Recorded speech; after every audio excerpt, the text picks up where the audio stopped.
অতীতের সরকার ভোট চুরি করত, কিন্তু এই সরকার ভোটের ফলাফল চুরি করেছে।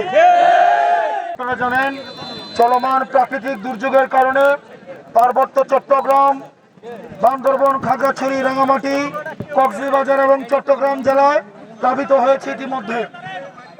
আমরা সেই জন্য এনসিপি থেকে আমরা আজকে চট্টগ্রামের উদ্দেশ্যে আমরা রওনা হব। সেজন্য আমরা চাঁদপুরের এই প্রোগ্রাম সংক্ষিপ্ত করে আমরা চট্টগ্রামের উদ্দেশ্যে কিছুক্ষণের মধ্যে রওনা দিব।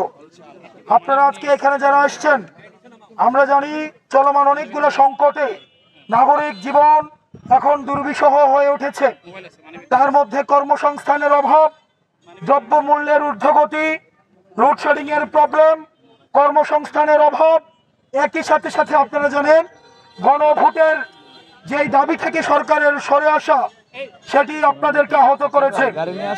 আমরা এই পদযাত্রার উদ্দেশ্য, সরকার যে 1 কোটি কর্মসংস্থানের যে প্রতিশ্রুতি দিয়েছিল, সেটি যেন বেকারদের মধ্যে ইতিমধ্যেই 6 মাসে সরকার 6 মাস অতিবাহিত হলেও এই 10 লাখ কর্মসংস্থান নিশ্চিত করার কথা থাকলেও এখনো পর্যন্ত একটা কর্মসংস্থানও নিশ্চিত করা হয় নাই। আপনারা জানেন লোডশেডিং এর মাত্রা দিন দিন বৃদ্ধি পাচ্ছে।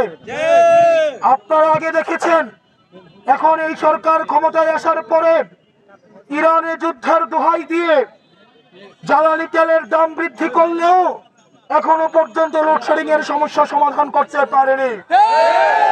এবং নামমাত্র একটা অর্নামেন্টাল কমিটি করে দিয়ে আমরা দেখেছি এই সিন্ডিকেট গুলো, যারা তেলের সিন্ডিকেট করে তেলের দামকে বাড়িয়ে দিয়েছে, সরকার স্পষ্টই ব্যর্থ হয়েছে এই তেলের সিন্ডিকেটের বিরুদ্ধে ব্যবস্থা নিতে।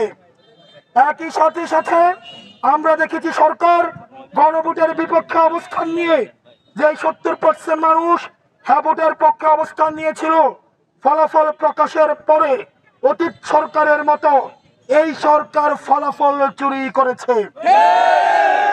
অতীতের সরকার ভোট চুরি করত, কিন্তু এই সরকার ভোটের ফলাফল চুরি করেছে। সেজন্য আমরা আমাদের জায়গা থেকে এই প্রতিকূল আবহাওয়ায় আমরা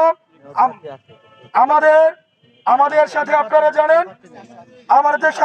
জানেন এই প্রতিকূল আবহাওয়া সত্ত্বেও আপনারা বিভিন্ন জায়গা থেকে এসেছেন এবং আমরা এক পর্যায়ে চিন্তা করেছিলাম এই প্রোগ্রাম বাতিল করার, কিন্তু আমাদের কাছে মনে হয়েছে আপনাদের সাথে একটু দেখা করে যাই।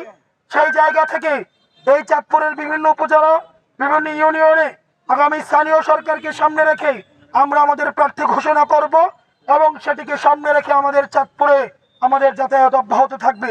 আপনারা ভালো থাকবেন, সুস্থ থাকবেন এবং এই প্রোগ্রাম আয়োজনের জন্য চাঁদপুর এনসিপি কমিটি, ছাত্র শক্তি, যুব শক্তি সহ আমাদের নারী শক্তি, অন্যান্য যে সংগঠনগুলো রয়েছে, সবাইকে আন্তরিক কৃতজ্ঞতা এবং অভিনন্দন জানাই।